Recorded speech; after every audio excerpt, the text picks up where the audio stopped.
Hi Jenny, it's Mandy. Can I speak with the nurse who's got their private rooms, please? Spring 2012, I was a clinical nurse leader on 7 Delta, and myself and my colleague Donna were asked to do a little bit of a trial with nursing and the UC, the unit coordinators, to improve our verification and notification of the GP process. So we already had a form in place that was to verify our GP. So the nurse on admission, she asks the patient, is the GP that we have on the record of admission correct? Yes or no was a simple answer at that point. This initiative, Notification of Family Practice, began because we were having feedback from family physicians telling us that they had no idea when their patients were being admitted to the hospital. They felt that if they knew their patients were admitted, they would be able to provide information on a variety of things with their patient's healthcare history, and they may even be able to come in and visit them while they are in the hospital. Patients are actually very surprised often that their physicians don't communicate with each other.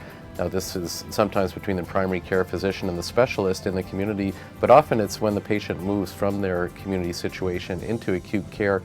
And incredibly, sometimes it's as if the patient has never really had a medical team looking after them in the past. He is only MRSA, yes, there is no other need for him to be in that private, correct? Wonderful.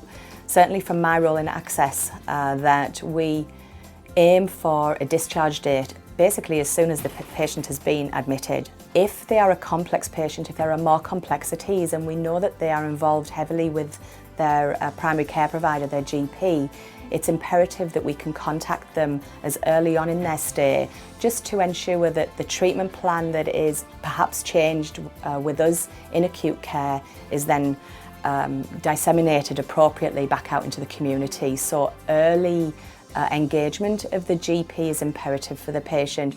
We were relying on manual notification and faxing. So what we wanted to do was to make it more reliable, automated, and we started working with Acceleris. There were many teams involved in ensuring that this initiative was a success, and we all had different roles along the process. It probably took about 2 years to get this up and running.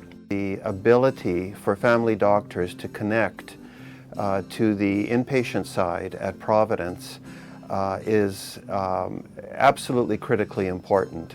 I think there's more and more attempts to make hospitals, quite frankly, I think responsive and accountable to the community. I think, speaking as a family doctor, we look forward to robust and meaningful conversations that can only serve to improve the patient journey.